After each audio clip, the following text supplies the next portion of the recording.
How about like this? Like relax? Yes. Just still relax.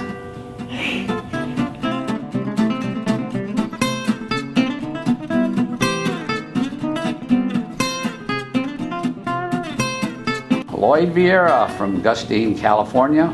Born and raised there. Grew up on a dairy farm, went to college, became a banker and an appraiser. Always had the cows. And my grandfather was a stowaway from a ship from the Azores Islands in 1872 at 16 years old.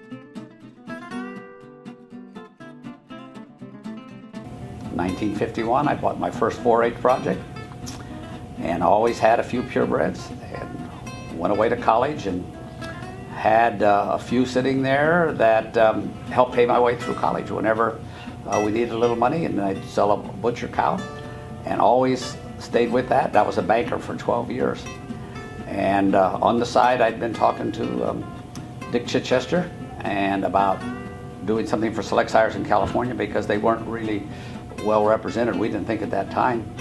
So come to find out, in the meantime, we start proving some bulls with a group of dairymen, and I was with Wally Linsku, and we flew into Salina, Kansas to Fomatosa herd, which is Tom Olson's herd. And Wally wanted to buy a certain cow from Tom. Tom wouldn't sell her. He says, if I sell you that cow, might as well sell you the whole herd. So Wally buys the whole herd, and they brought him out on a train to California, and I helped unload them and off the truck and off the rail car. It came into Denair. And after a couple of years, I got talking to Tom and found out that he had been talking to Dick Chichester and George Miller about the same thing.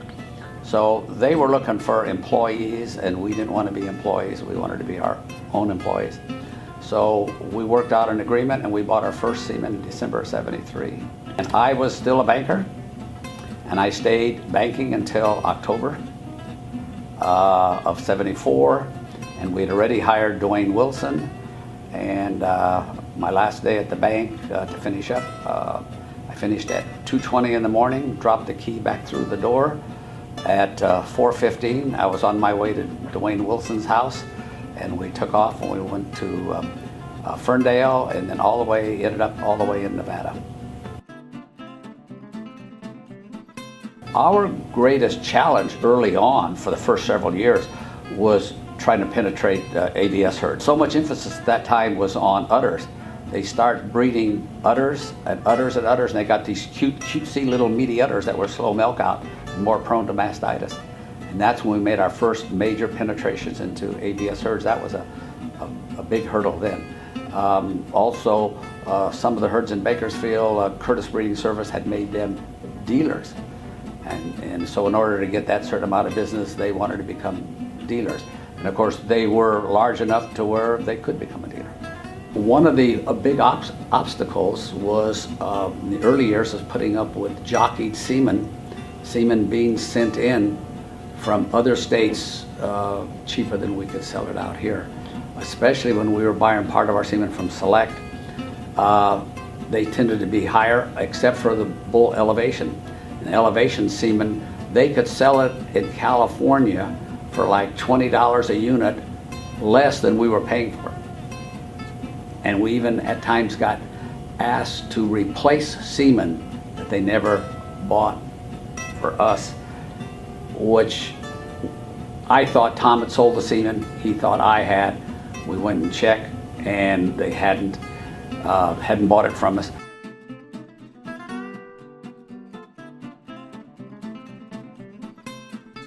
Hiring the right people. The first thing is integrity. And of course the first 5 things are integrity, but integrity, work ethic, self-motivation. Surprisingly, higher education is down the line, because if you don't have the first ones, they're not gonna cut it. Kids tend to get spoiled when they go to college. They get their nights and days turned around and starting out. But you have to be prompt, because those dairymen are introverted. You've got to be on time. If you're supposed to be there at 6, at 2 minutes to 6, they're looking at their watch already. And so they want you to be on time. And so those would be the things. Get yourself self-motivated, make sure you have high integrity, and so that they'll trust you around their tank. Those are things, you know, and just got to work hard. Well, AWSS called themselves a family before we were involved. We called ourselves a family, so the merger that way worked out good because it's a family, and whatever, a lot of things we did, we had an open dialogue with our employees, whether it was even the retirement plans or specials or etc. And I think AWSS had the same thing, so it worked out pretty well. Archie and Harold were very, very good to work with and for, and so went from there. And sometimes we needed a little extra help, and we always thought, if it isn't good for AWSS and only good for us down the road, that's going to change. So we always wanted to make sure it was good for AWSS. I have really strong loyalties to AWSS Select Sires and always will. Cow families are good. I think it shows up in the proofs more than you want. Now you go to the guy that has a few purebreds, he's trying to provide breeding stock, so he's looking at it a little different. Well, the ones that are really funny amongst the guys, I can't, of course, say here. There's other stories. There's a lot of them. What was very interesting is when AWSS had technicians, and they were technicians and they sold, and we had direct salespeople. So Dutch Aldrich, Merle Aldrich, who's still alive and he's in his 90s, he couldn't breed anymore. His hand was, you know, he couldn't bend his wrist and stuff. So we were talking to their technicians to hire him. And I went down and talked to Dutch, and Dutch was dead set against this merger because one of the director that he bred at that dairy, did not want this merger. And Dutch was just cantankerous. So I came back and I talked to Tom and I said, man, I'm not really, don't know if I'm getting anywhere. I was, but I didn't know it. So Tom went down and talked to him, interviewed him. And Tom just sat there and just let Dutch talk for an hour, just complain and going all the reasons why. Became friends. A week later, I'm down delivering semen to Dutch and we're on our way. And the interesting thing about Dutch, when I went down to ride with Dutch, he says, I will be at the Goshen bus depot at 7:20. Now he's breeding cows. 7:20, here comes Dutch. He says, Lloyd, I gotta go out and breed 2 more herds because I had to do something else. He says, I'll be back here at 10:25. At 10:25, here drives in Dutch. I never forgot that. Talk about being on time. You know, if most salesmen, I think, are extroverted, most dairy farmers are introverted, and they want you on time.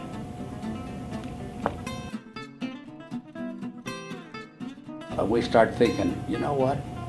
We have got to get some of the top dairymen in California on that AWSS board. We brought people on like Walt Stornetta, Norman Martin, John DeGroot, Dimas Costa, and some of them stayed on a while, Mike Lucas, Bill Janassi. When I talk to these people, would you be interested in joining? Come to the meeting and get somebody to nominate you or something. Because the whole key to the thing is having board members that are really cool. Bobby Silva was another one. To get these people on the board that know their neighbors and they're well respected, and that really, really helps. You got to have a good board who will hire good people, and you got to have good salesmen that are, would you say, well respected and accepted by the dairy farmers. Some you called it and never got them. I mean, I can think of some that you just really hit it off. Some of them just won't even talk to you. There are some you just hit it off with the people. You want me to tell you about one of the easiest ones? There's a guy he's now in Oregon, he used to be in Stratford, California, named Norman Martin. Went out to Norman's, and Norman had been on the AWSS board, I think, at one time, but he had kind of fallen away and he was buying from AWSS and everyone else. I went out there, and this is something you don't tell people you do, but I had a nice chest full of water and refreshing drinks, and I had a nice chest full of the little small cans. They used to make little small cans of beer. Hot day, I get in there, it's 102, 103 degrees. And I'm telling Norm about what we got. Well, he had daughters milking of a bull called Foxleaf Explosion. And he liked those daughters so much, so he asked me about if I had semen, talked, and he became one of our very, very best customers. And we helped him with their early mating programs before we even had one, and became very, very good customers. Some of these accounts, like that I've picked up through the years, they become friends. They really have. And I think the relationships are always good. Friendship and is a good thing. I heard a speaker one time make this remark, and I never forgot it. Farmers buy from people they like. And I never forgot that. Sometimes I'll see a competitor and I'll say, how are things going? And they'll say, man, one guy I could never forget. He said, I sold $67,000 worth of semen last year. And he says, that's up like 7%. And I'm thinking, well, let's see, we just had 2 salesmen that sold over 100,000 last month. Not knowing what's going to happen with the dairy industry in California because of all the trees being planted. Will be fewer dairies, be larger dairies. But I think in the near future, it'll be the growing of the business will come from independent technicians. When we started, people were changing from technicians to doing their own breeding. It's almost made a complete turnaround now where they want independent technicians to come in and breed their cows and go. Now I'm retired and living off the people that are hard workers. I work intensely at 2 large Portuguese festas. I work at least 2 scholarship programs, one which I run all by myself, have for 20 years, a deceased dairyman's son. And I do too many things for nothing. And I go to doctors. So it's you know, I move a little slower. The days I think I'm busy, I think back, wow, I thought I was busy today. I used to get as much done by 9 in the morning as I do all day now.